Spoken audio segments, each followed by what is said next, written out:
Let's dig deeper into the conflict between Russia and Ukraine. Valery Chali is the Ukrainian ambassador to the U.S. He joins me here live. Mr. Ambassador, thanks for being here. Thank you for having me. Where do things stand tonight? Tensions, it seems, are high. What can you say about tonight? What's happening with your sailors, your ships, and the situation? First of all, I appreciate this such a strong message to Russia and its act of aggression against the sovereign country. We unfortunately do not know anything about our soldiers. 23 soldiers, 6 of them wounded, and 1 of them in very difficult condition. And that's the most problem, our people. We now fight for our people, and we ask all the political leaders, including the United States leadership, for just help us in that. Right. So you heard Russia from the UN and other places saying that this was a violation of their sovereignty, and they paint the situation completely differently. Your reaction to that? It's a tricky game because it's our absolute Crimea, according to declaration, and we appreciate we have the Pompeo declaration that's non-recognition of Russian attempts annexation of Crimea, and this position of the United States share the most of the nation in the world.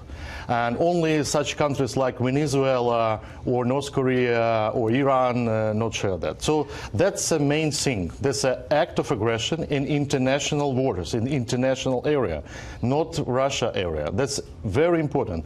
And you are just demonstrate video. It's a very clear demonstrate where it's happened, when it happened, and how our vessel been attacked by the Russian military. You can put the map up there. This is the Kerch Strait, and where this happened, really from Odessa on the Black Sea to Mariupol, and what it seems like is that they are trying Russia is trying to solidify this area to Crimea, almost like a bridge to Crimea. Is that what? No, you know, Russia built a bridge not according to international law. Russia violates maritime law.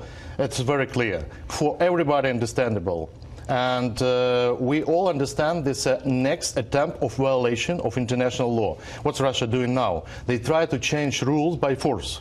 So not make a peace, but next step of aggression. That's a problem, because it's a challenge for all of us. It's not only about Ukraine. It's about all the allies of the United States in the region. There are people in the U.S. who are scared that this develops into a serious tension because they fear, perhaps, that the U.S. will be drawn into some action in Ukraine. What do you say to them tonight?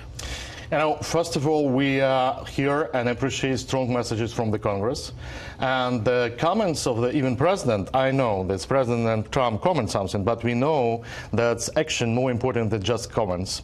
And we are waiting for the very strong position of the United States, leadership of the United States. We still count, and I think it will continue, our military assistance to Ukraine. When we receive javelins, immediately the level of shelling decreased immediately.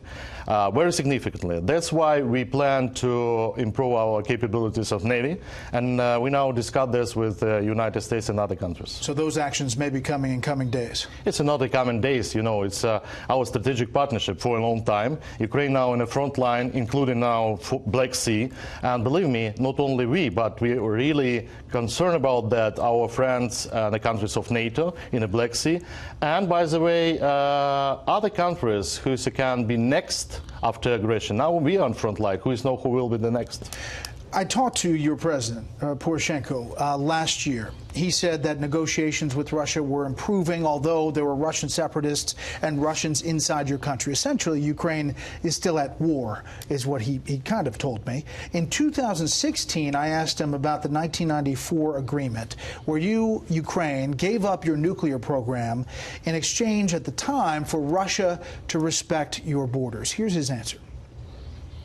The 1994 agreement, Ukraine agreeing to give up its nuclear materials, but that was in exchange at that time for Russia to respect its boundaries.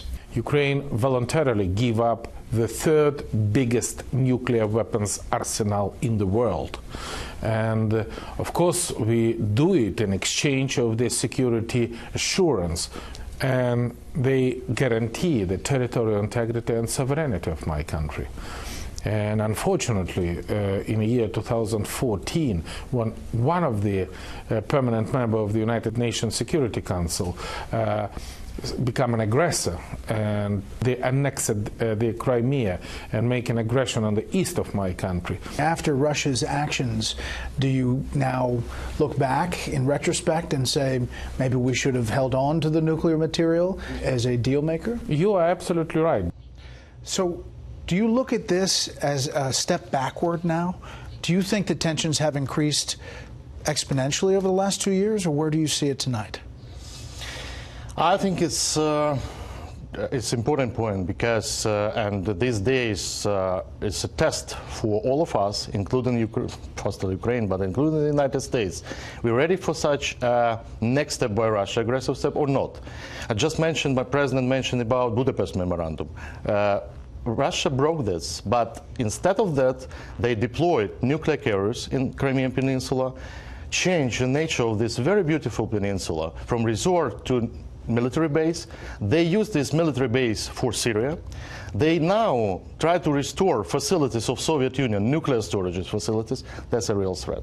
And that's why I agree with you. This absolutely important demonstration of ultimate goal of Russia, destroy international order to prevail and control Black Sea. And if we allow them doing that, they will go further.